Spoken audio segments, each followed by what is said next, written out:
por qué es importante o por qué debemos incorporar la economía circular en el ciclo del agua? Por un tema de seguridad hídrica.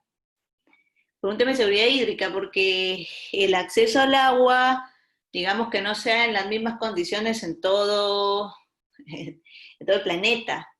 Entonces hay zonas en el planeta en el cual tenemos riesgos extremos de acceso al agua, ¿no? Y lo vemos mientras en esta diapositiva, mientras más oscurito, mientras más rojito oscuro tengamos, lógicamente vamos a tener un riesgo entre alto y extremo. Miren cómo estamos en Perú. ¿Qué les parece cómo estamos en Perú? Yo lo veo bastante rojo, ¿ah? Lo veo bastante rojo, sobre todo en la parte de la costa norte y una parte de la costa sur del Perú. ¿Qué les parece? ¿A qué les huele? A la parte de la agricultura. Y cuando hablamos de seguridad hídrica, lógicamente tenemos que hablar de la seguridad hídrica ante el cambio climático, ¿no? Que el cambio climático lo que hace es exacerbar eventos, nos lleva a eventos extremos. Entonces, la pregunta es, recuerden que estamos ahorita en 7.200 millones de habitantes.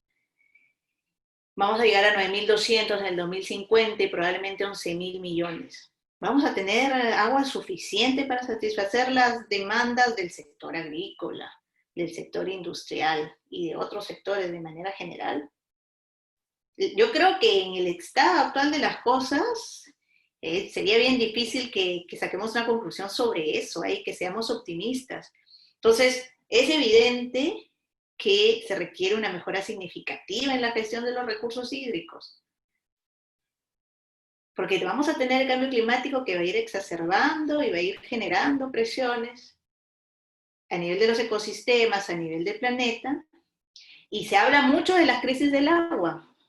Y cuando se entrevista a los líderes mundiales del Foro Económico Mundial, para ellos, y creo que hay una misma, todos van en la misma línea, el asunto mundial más preocupante son las posibles crisis del agua, porque si no tenemos agua, yo no sé cómo vamos a hacer.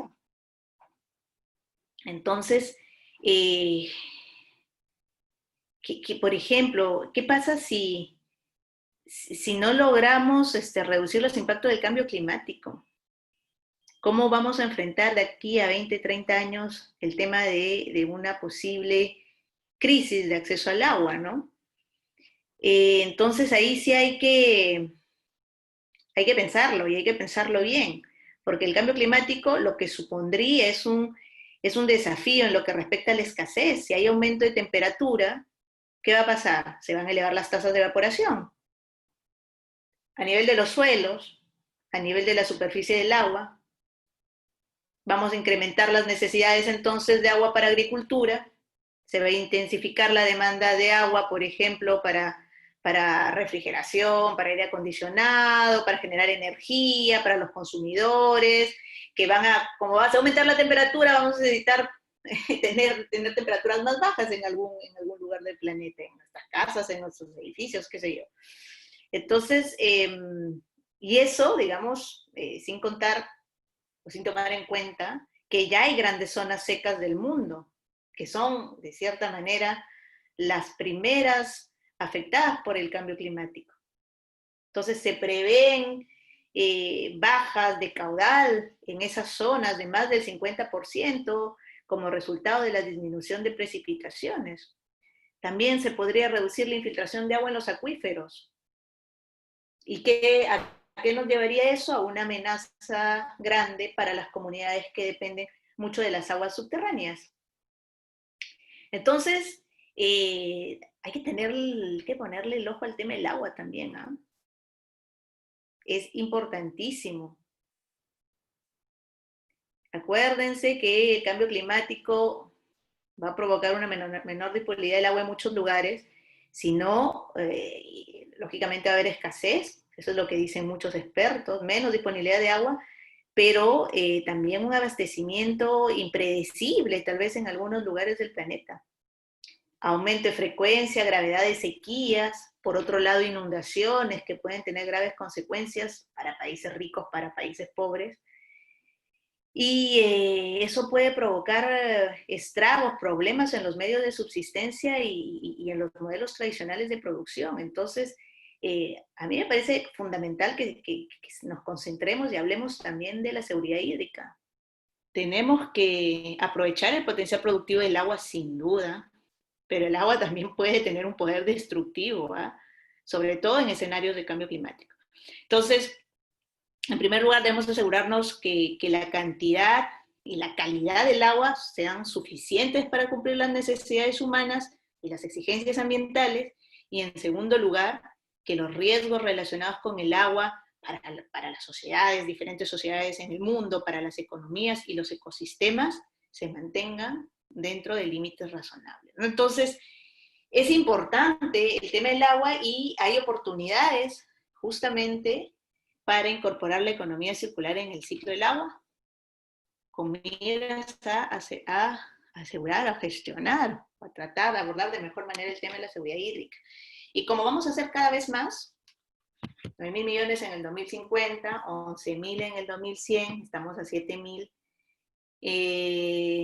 Sí, sí, sobre el manejo de bofedales para las poblaciones altoandinas, ¿verdad? Sí, excelente. Esa es una buena iniciativa, pero esas son iniciativas, están enmarcadas dentro de una política pública de seguridad hídrica, por ejemplo. Mi pregunta va un poco más allá de iniciativas, hablando de política pública. Esa es mi pregunta. Así como tenemos una política de competitividad y productividad, la política de seguridad hídrica, ¿existe algo que vaya por ahí? Tal vez la política del agua tenga un aspecto sobre seguridad hídrica. Tal vez Vinagri esté, exacto, a eso me refería. Estamos pensando al 2050 o al 2100. Entonces, ese es tal vez el principal el principal reto que tenemos. Es no pensar en el corto plazo, sino pensar en el largo plazo. Porque probablemente en el 2050 no seamos 32 millones, nosotros somos ahora 32 millones. ¿Cuántos seremos en el 2050 o en el 2100? Ahí están los verdaderos desafíos, ¿no? No pensar solo en nosotros ahora, sino ir más allá. Entonces, si vamos a hacer 9.000 millones en el 2050 y más de 11.000 en el 2100, vamos a sin duda requerir más agua, porque la agricultura va a crecer, vamos a necesitar alimentar a más bocas, a más personas. Por lo tanto, va a haber también una presión a nivel de la extracción del agua. Entonces, veamos cómo van los diferentes continentes, las diferentes zonas del planeta a nivel del uso de agua en la agricultura, por ejemplo, que es lo que nos permite, de cierta manera, subsistir directamente. Europa y Asia Central, 35% del agua va a agricultura. Digamos, una cantidad más o menos equivalente está a nivel industrial y otro prácticamente a nivel doméstico.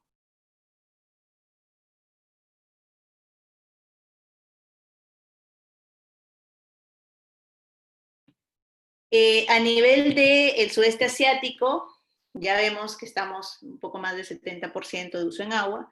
América Latina y el Caribe, 72.1%. Acá en el Perú, yo creo que también está la agricultura como primer sector en el uso del agua. África, también lo vemos, 80%. Asia del Sur, sudeste asiático, más del 90%.